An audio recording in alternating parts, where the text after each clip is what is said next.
It's another episode of the Pin High Podcast presented by Golficity. Trevor's not on the podcast this week, so it's just going to be me and Jeek. We're going to have a little bit of a shorter episode, a lot shorter of an episode this week, with just basically all betting picks and a little bit of recap of last week. So let's get into it.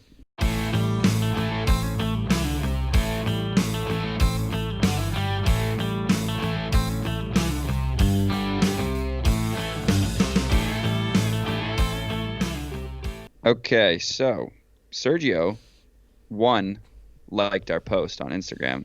2, I guess he won an Instagram or won a tournament this weekend. Yes, he did, and we'll be honest, didn't watch a whole lot of it, but I did see that he surged on the back, made a clutch birdie on 18, and that got him the win. Yeah, when I saw that it was his first win on tour since 2017, I was like, well, that has to be the Masters, right? And then obviously it was. But I mean, that's a long time coming. It's kind of crazy. He's good. About that. He finishes well a lot. He does, and he's low key like one of the longest hitters out there. Yep, he's very efficient, also off the tee. He's always top 5, top 3 off the tee every year. Yeah. It is crazy to think that he's like up there in driving distance, like. And just how much yardage he's gained over the years. Like it seems he's not a young dude either. Yeah, no. The older he gets, like the further he hits it. So yeah, it is pretty interesting. But good for him. It's a good win. So Monday hypothetical. I came up with this today while I was working 12 hours on a pro PGA tournament that lasted for far too long. Which tour player would be the best NFL quarterback? Yeah, so I went with this one, and I actually tagged him. I was like, Phil Mickelson, I think he could sling it. I feel like I've seen him throw a football before. And also I feel like he could be like a smart guy. All those audibles at the front, at the line of scrimmage, kind of like Peyton Manning. Maybe not the most athletic guy out there, but I feel like he could sling it. So that's my answer. I'm thinking like Keegan Bradley is a nice like Big Ben type player. Thinking Keegan He's a Bradley. big dude. Yeah. That's kind of random. Also, shout out Phil. Actually, he agreed with me. Liked my comment. Yeah, that's pretty crazy. He didn't just like your comment on like some random like Bleacher Report post. He he came to our post and liked your comment. Exactly. And it was like hours after, like later. Like I wonder how many people like just tag Phil like in random stuff. Like, yeah. Wonder like. Hey. He must have like went through a little bit of a rabbit hole there to find my comment. So it's not the first time we've interacted with Phil. It is not. Made Phil and Rory laugh at the 2018 PGA Championship. Yeah. 2019? No, 2019. Last year's PGA. 2019. 2019 PGA Championship. Yeah. Yeah. So there's that. Told him he had the best. This was pre like everybody saying Phil has nice calves. It was like just starting to come to like fruition. Everybody was like starting to become a joke. But anyway, Phil, that's our Monday. Your calves are glorious. Yes. I think that's exactly what you said. We'll put that video in at some point. Maybe. So betting this week. Got the Shriners Hospital for Children open. You know, go ahead, do the course preview. Yeah, so the first thing that comes out to me when I think about the Shriners Hospital for Children Open is the golf club. That's one of the big tournaments that you play in the golf club I was going to say. And PGA Tour I just made 2K. it to the PGA Tour. Just made it to the PGA Tour in the career mode of 2K21 or whatever it is. Mm-hmm. My first tournament, or not, maybe not my first, but I think one of my first tournaments was at TPC Summerlin. Right. Had a top 3 finish. It's this one.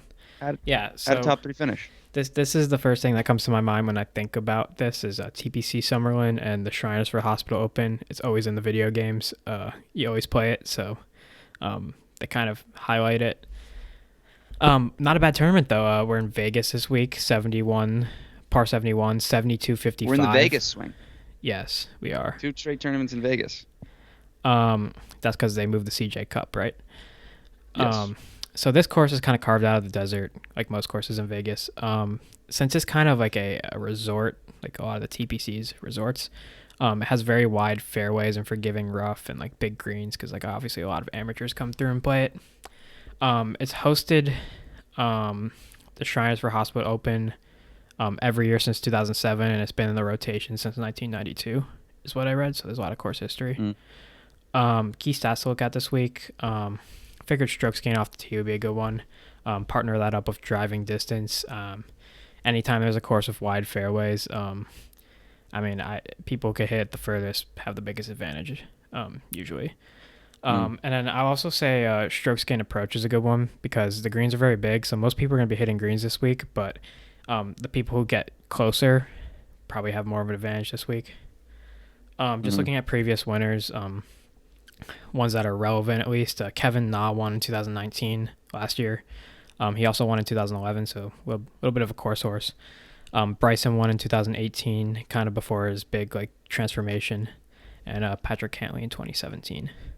Also, I think Smiley Kaufman won in 2015. Yeah. So that DFS picks. For high salary guys, I will say I don't hate laying the money with Bryson. Because he's won here before, and he's just made his transformation since. He's at 11. He's at 11-8. So I feel like he would want to win this one again. I will say I do like Tony Finau up there at 10-2. I'll get into this later. This seems like a type of tournament that he could win. Yeah, he seems like a Vegas guy to me. Yeah, the only thing is Puerto Rico curse. We we're the official podcast of Puerto Rico curse, but I think 2020-21 season, I think this is a season where we personally break the Puerto Rico curse. It's going to be because of us. We might. So that's why I would say I like Tony Finau. Plays good desert golf. So does Tony Finau, though. Mm-hmm. So it is interesting to look at. I will say this later, but I love Matt Wolff. Is he up there in the salary? Oh, yeah, he's 9.6. So. Let's get right into the DFS picks then. You could go first. All right. Yeah. So both of mine, I think I'm gonna go. I'm gonna go with high guys this week in my lineup. So I'm gonna give you two guys that are lower salary that you can put at the bottom of your lineup, the bottom two spots maybe. Charlie Hoffman's the first one. He's 7,800. Super hot right now. I feel like and I was looking through the DraftKings salaries. I feel like everyone's kind of undervaluing the guys who have been good the past 2 weeks. That's just been a weak field. Because the field this week is still playing really good golf. If you still post 16 under, you're gonna do well in a tournament. I will say that Charlie Hoffman, whenever we hear that name, I feel like that's a guy that we always are fading in tournaments. It is, but during his bad stretch. But now he's been playing pretty well. Past 4 tournaments: T6, T14, T56, and then it's a T13 at the Northern Trust. So, he's good. Mm-hmm. He's playing well right now. So with my first pick, I'm gonna go with Cameron Champ at 7,600. Kind of like I said earlier, with the fairways being so wide and the greens being so big, I'm kind of gonna value these longer hitters a little bit more this week. And obviously Cameron Champ's one of the longest hitters out there, and he's a very mid to low salary guy right now. So, kind of just thinking about how long he hits the ball, I kind of like his chances this week. And then my second pick, I'm gonna go with Paul Casey at 9,100. He's a really good ball striker, as we know. I like picking ball strikers, obviously. I've picked Paul Casey a lot. He's kind of let me down a little bit, but with most people won't have trouble hitting the greens this week, like I said before. So I'm looking for someone who's going to really attack the pins, and I think Paul Casey could be that guy. Also, very low-key coming off a T17 at the U.S. Open.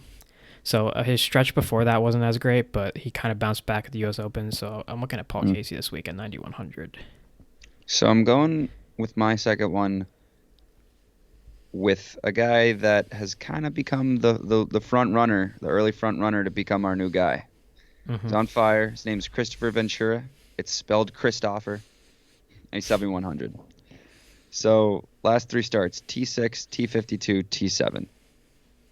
Even if you make the cut at 7,100, you did your job. Right. For my lineup. Mm-hmm. And he went 5 under, 4 under, 5 under, and then his last round was 1 under this week. So he's playing really, really good golf. and I think 7,100 is good value for that. Agreed. That could be our new guy. Yeah. Trevor didn't give us anything. Trevor's that didn't give us anything. So the boys are the boys are banged up. Trevor's sick. Jeek has an essay to do. I worked for 12 hours today. So Tough. That's why the short episode's coming. Yes, I have written down for my essay is my name, the title of the paper, and the date. So, and it's due like tomorrow at midnight. So, gotta get going. I have a lot of work to do from home that I haven't done yet. So, so our bets last week, me and Trevor's hit. Mine was Corey Connors top 20. It hit. It was only plus 175, so I got 1 point. Trevor's was plus 300. It was Denny McCarthy top 20. That hit. So we both have 3 points. Jeek's Adam Long top 20 did not hit, so he only has 1 I was struggling last week. I was the last person to put my picks in, and like I was ready to pick Doc Redman as my winner, and like the Connors top 20, like you did, where we had the same exact picks as you, and I was like, well, Pat has those picks, and now I need to find new picks. Yeah. So that was tough. So for my winner, I said it earlier, Matt Wolf plus 2,600. I just got a feeling looking at the field, looking of who does well here, and Matt Wolf's obviously coming off of a great stretch of golf. I think he plays good. I feel like he's a guy who plays good desert golf. I don't know why I think that, but just like random. I'm just feeling it. I feel like he does. I don't know. He's from California, so. And then my best bet is Christopher Ventura top 20 at plus 450. So I'm really going just for it here, like going for the 2 points. And even though you only need plus 200 for the 2 points, but I just love the way he's playing right now. I feel like he can get top 20 in there.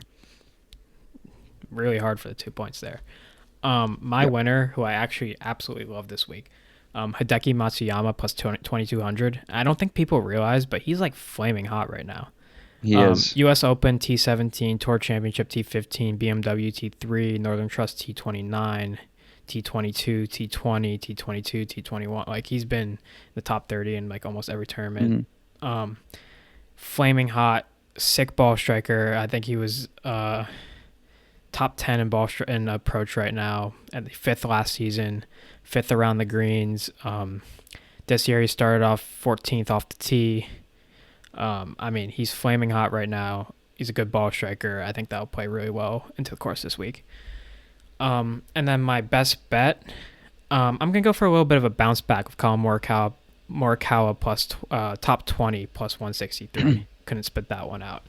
I don't know. I just have a gut feeling you can't keep him down that long, especially how well he was playing at the beginning of the season. I mean, obviously he's had a rough couple of weeks, but I think he had a couple weeks off, kind of getting his swing a little bit back. I wouldn't be surprised if Colin Morikawa went on another run like he did near the beginning of the season. All right, and then for our first round leaders, we said we'd kind of do this by ear because I don't know, we just didn't have them at the time. But I'm looking at these and I love 2 guys, both at 40-1. Harris English and Matsuyama. Yeah. Harris English, Mr. First Round Leader. And Matsuyama. Yeah, I like those. I really like those. Maybe we can finally get one. We actually have a really strong field this week, so yeah. I wasn't expecting that, to be honest. Because I wasn't looking ahead. It's a nice field. So I thought we were playing like the Houston Open or something this week, because that like seems like a tournament that's around this time of the year. No. 2 weeks, I think. No, it's not 2 weeks, because next week. Yeah, so I thought that was this weekend, and then we would have this stretch, but I was way off. So this weekend we actually have a good field, for a good cause. So that's why the field's usually pretty strong. But birdies and bogeys. I mean, you've heard this episode's basically a bogey. Actually, very good episode in my opinion, though. You got some great golf betting talk. Yeah. I feel like we really just ran through it. Kind of like a throwback Skins episode before we switched. Kind of.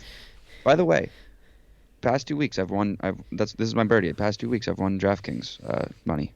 I forgot to put a lineup in last week. $45 in my DraftKings account right now. I think I'm just gonna withdraw it all until the next time that there's a really bad tournament, because I'm only good at the bad tournaments. I feel that. We're good at picking like the unknowns, because like we do a golf podcast every week. We know the unknowns, like we know who's playing well. this weekend, I was 200 and like 44th out of like 35,000.